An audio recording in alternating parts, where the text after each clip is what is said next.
Well,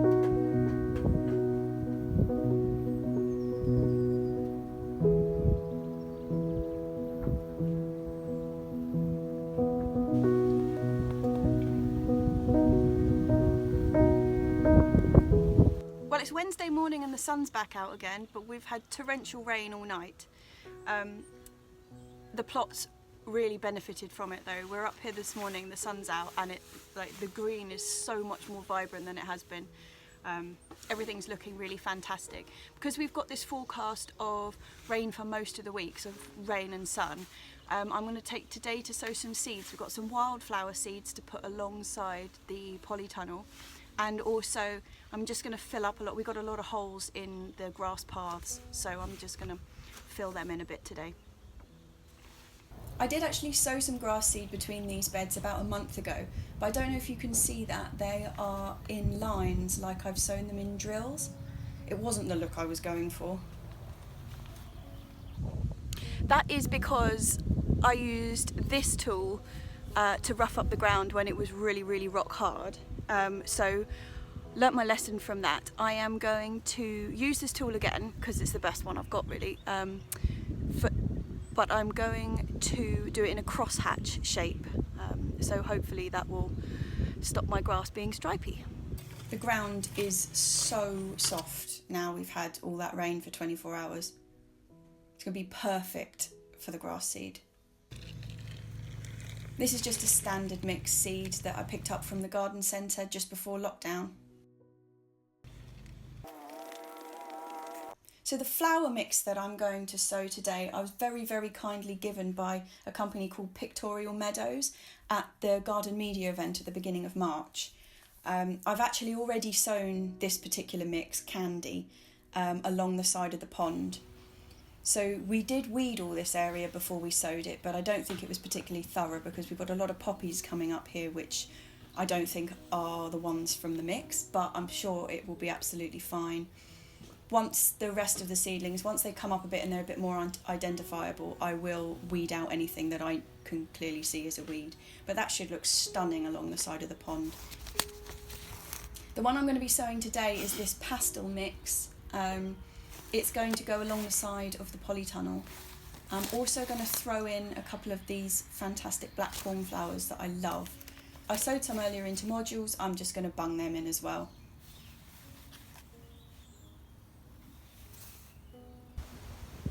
So this is the patch, just below the window. It's been weeded. I'm going to cut off the excess plastic here, neaten it up.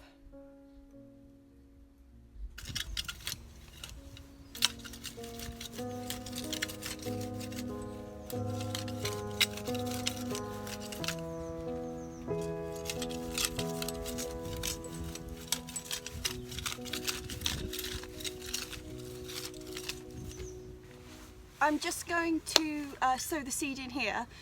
If the camera's a bit wobbly, it's because I forgot my tripod today, and so you are dangling off a piece of string on the trellis. So if it's a bit wobbly, apologies.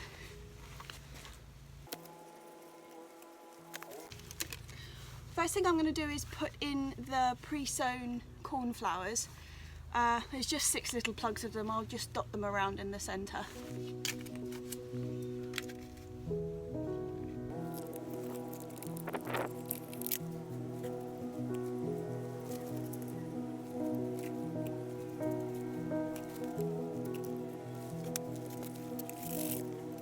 So I've fluffed up the soil with the hoe. We've weeded it beforehand, so I mean, oh, the wind's blowing. Sorry.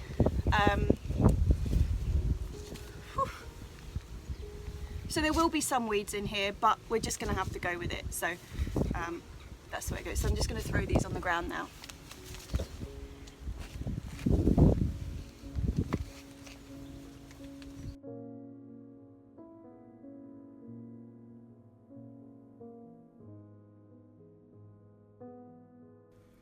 It's really important after you've sown seed into loose soil like this to just really walk across it or push it down firmly, because you want really good contact between the soil and the seed. I think that's going to look incredible when it's all in flower. Well, the grass seed is down and the cornflowers are in. The wildflower meadow is in. And the rain's just about to start, so I think we've done pretty good today.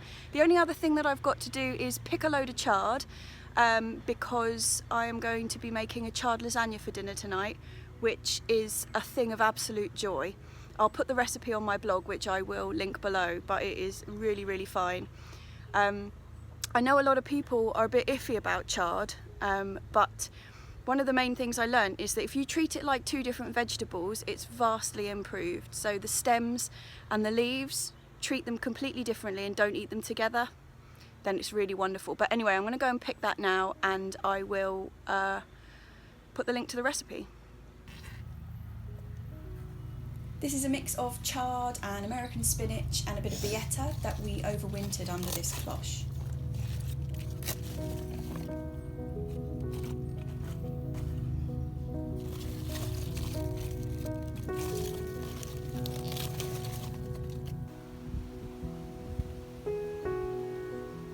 Good morning, it is Thursday and today I'm planting out some tree spinach.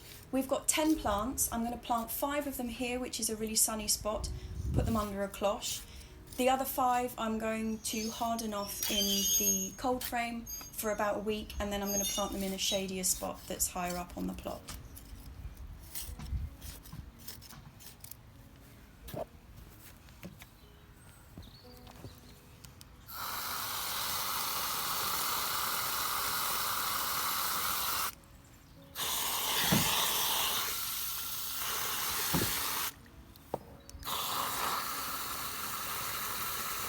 The ground is quite wet considering all the rain we've had, so I'm just filling up the individual planting holes and I will let that drain through and before I plant in there.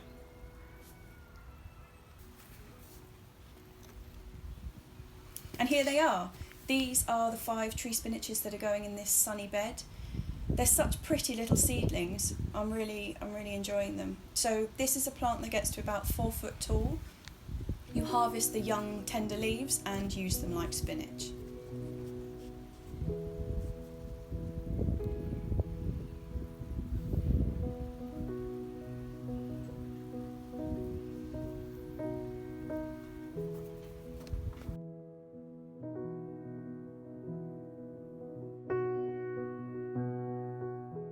You can see they've got a really good amount of root on them, but they're not pot bound or anything, so I'm not going to tease out those roots. They should be perfectly happy like this. God, we've got such stony soil.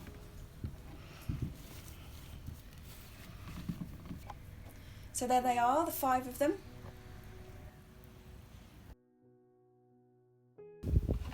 Just going to cover them up with this cloche. It's a bit battered, this cloche, but it does work.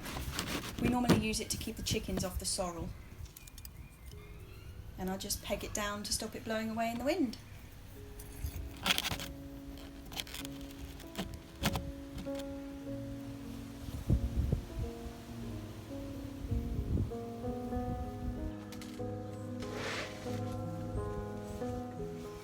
Morning, bit of a change in the weather today.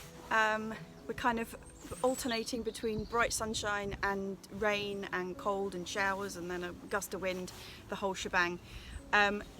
We're going to be trying to clear out some space in the cold frame today because we're being crowded out of home by all the seedlings and we want to start transferring things into there. So mostly I've got Brassicas in there at the moment, which were from my first wave of sowings. I think it's kohlrabi. I've got a couple of cavallonero in there possibly. Anyway, I'm going to go and have a look what we've got and then work out where they're going to go in the new Brassica beds. So this is the massive Brassicas that we are planting out today. They've been in the cold frame a week or so, so they should be hardy enough. These 2 beds are brand new this year. They're on the site that the fruit cage used to be on. There is no club root in this soil, which there is in the majority of the rest of our allotment. So we're being very careful not to use any of our own compost on here, to not spread it around. We're going to try and keep these 2 totally clear of it.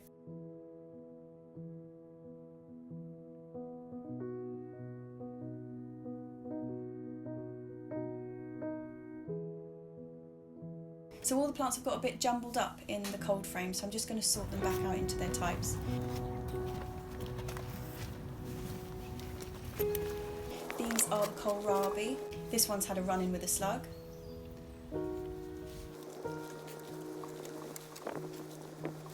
This is the Cavalla Nero.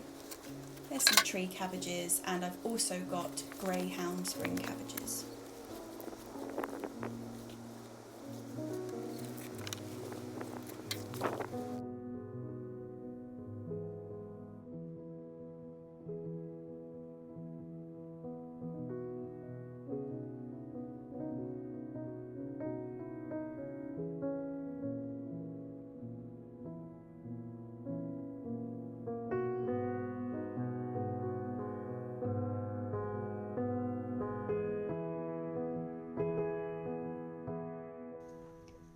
So these are kohlrabi. They're a really interesting vegetable. They swell up around the root. That is not my picture, by the way. I've never managed to grow one quite as beautiful as that. But they essentially grow a really fat stem and you eat the stem.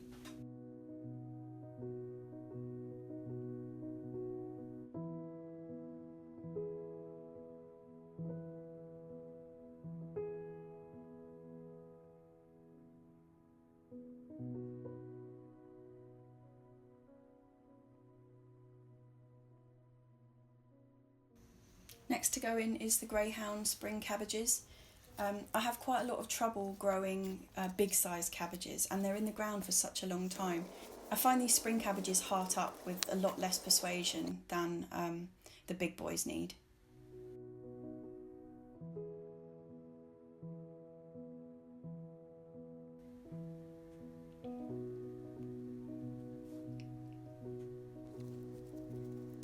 I'm also putting in the first 3 Cavalla Neros of the year. I'm going to successional sow these because I love them so much, and I don't like to be without them. So these are the tree cabbages. I'm a bit obsessed with tree cabbages. If you do follow me on Instagram, you will see that I do go on about them quite a lot. So you harvest both the leaves and the flowers. They last about 4 years. So, I mean, what could be wrong with that?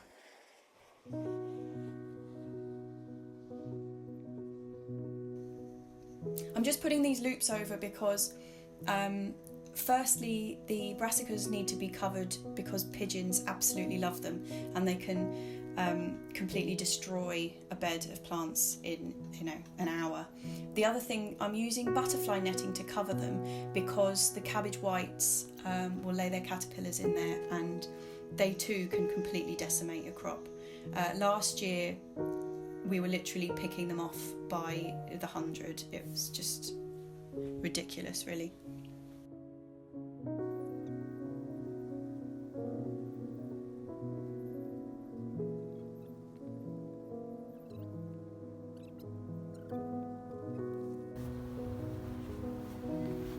Just going to peg the netting down to stop anybody crawling underneath, particularly the chickens. And that's that.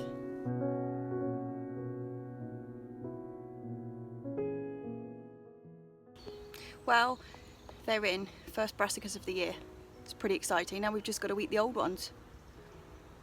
Hopefully all that netting will keep them safe. Well, now the sun is well and truly out. It's lunchtime.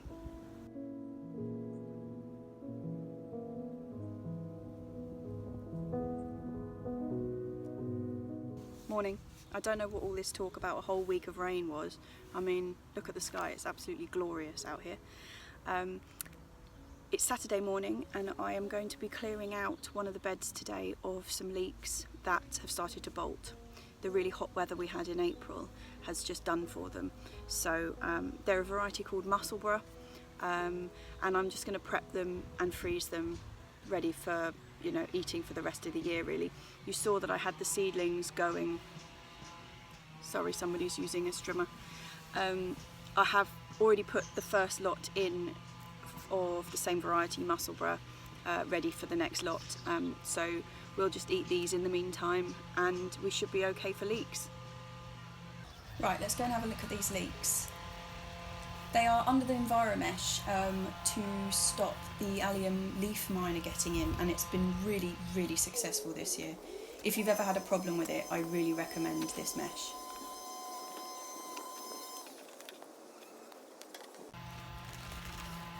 This is what I mean by they're bolting. They are producing these flower stems right out the top.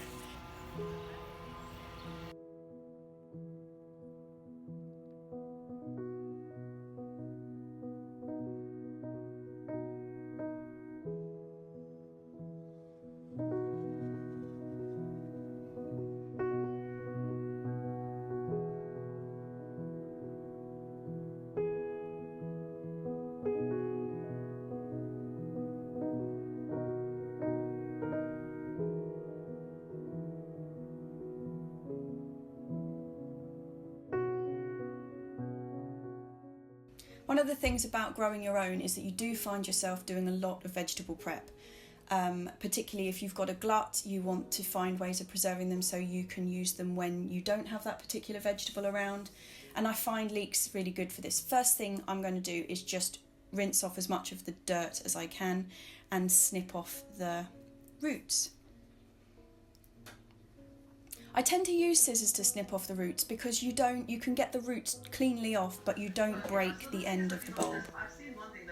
I'm going to deal with these leeks in sort of two sections, well 3 sections actually. Firstly, I'm just going to chop off this end bulb bit. Where the leaves split at the top, you tend to get soil clustered in there, and it's a real pest to get out. But how I do it is I slice them up the centre, take out the flower stalks now they've gone to seed, and just dice them up really, really fine and get them into a colander.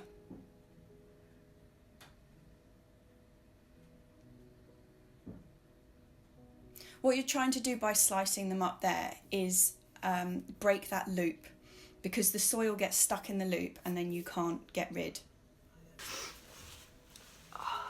I am so susceptible to weeping over alliums. Detectives are questioning 2 teenagers on suspicion of murdering an NHS worker in East Oh. London. I mean, these are leeks. Don't put me near an onion. Oh. So once you've given them a chop, just blast them with a good bit of cold water and really, really give them. You want a really wide hole colander, because if you do it in the sieve, the soil is going to stay in the bottom. But once these are thoroughly washed, I'm just going to throw them in a freezer bag and dump them in the freezer. And then when I need to use them, I just take a scoop out, throw them in a soup or whatnot. I'm going to deal with the other half of the leeks now. You can see that circle right in the centre there. That is the flower spike. On half of these, you'll find this low down the plant, the flower spike is really, really tender, and I'm going to take it out and use it as a separate vegetable. But on this one, you see how that's really dark green? That is tough as old boots and just not worth keeping. So I'm just going to slice them down the middle and take the flower stem out, which is really, really tender and almost like a bamboo shoot, and then just slice what's left. I'm going to freeze these as well. There's way too many leeks here for me to use this week before they'll go off. So these will just go into a freezer bag too. And these inner bits I'm going to use in a stir fry tonight.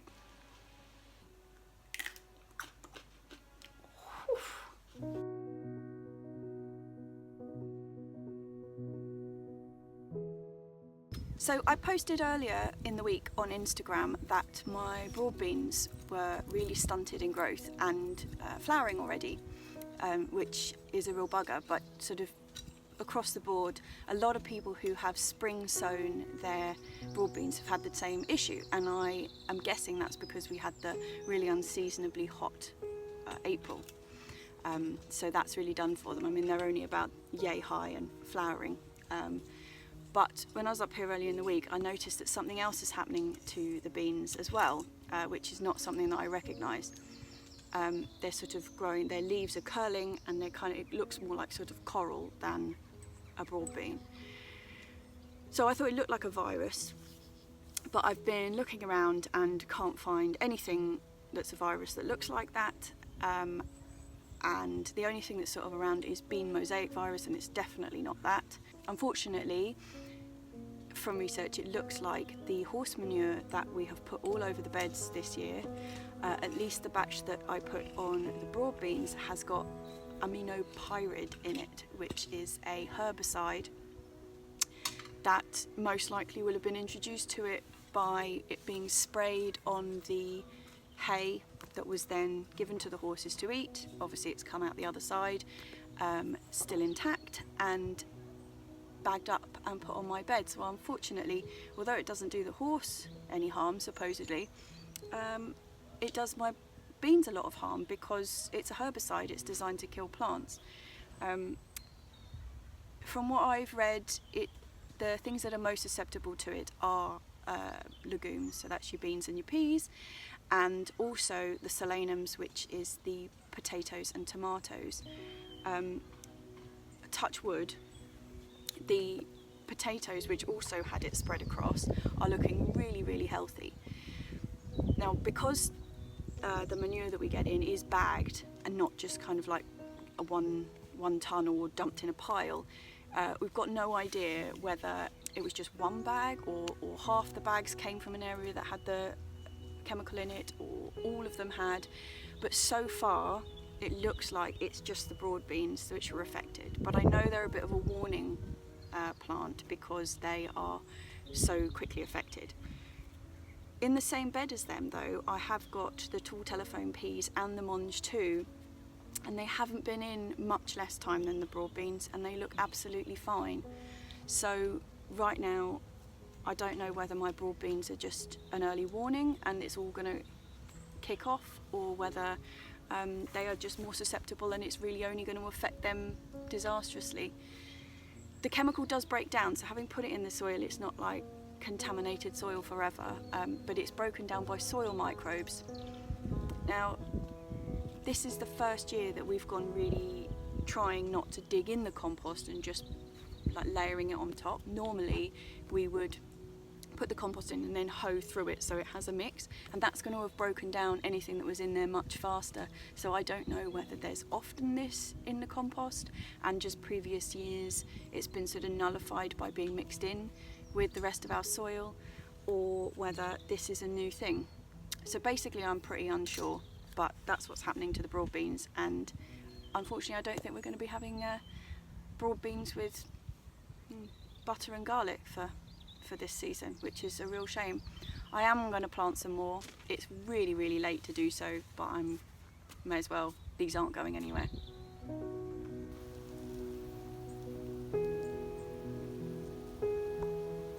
Today is the day. We are getting the first lot of tomatoes into the polytunnel and I'm pretty excited about it. The first thing I'm going to do is make a structure that goes across the roof that I'm then going to tie the supports onto for the tomatoes. So I'm just using single eye angles and they are going to form a network across the top of the roof. If I needed this to be really, really strong, I'd be using barrel strainers to secure them, but there's absolutely no need in this case. They're not going to be supporting a great deal of weight, and so I'm just going to twist the wire back on itself to stop it injuring anybody.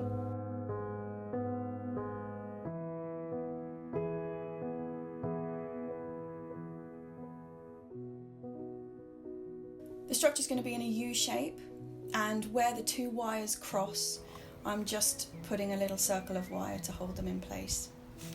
I've also got hangers on the two roof struts to keep it stable.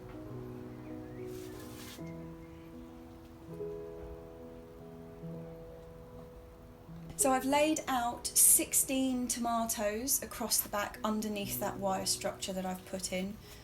This is 16 different varieties, no doubles. So I'm going to tie up the string now. I need plenty excess at the bottom because it's going to go underneath the plant. Just a simple knot at the top means that I can slide them along the wire to make sure that they're in the correct place.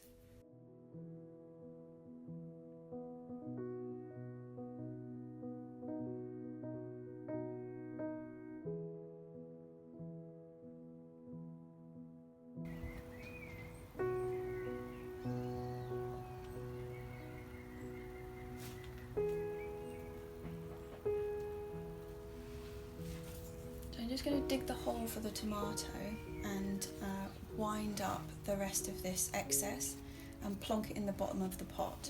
So as the plant grows, it's going to be its own roots that hold its support structure in place. If you can see, we haven't actually filled these beds up to their maximum. Because of the lockdown, we've had a really hard time getting hold of any compost. So we have filled the beds up with a mixture of our own and bought compost to about 2/3 full. It's easily enough for these tomatoes to grow in, and then once they are finished at the end of the summer, hopefully the lockdown will be over and we'll be able to top it up for the winter season.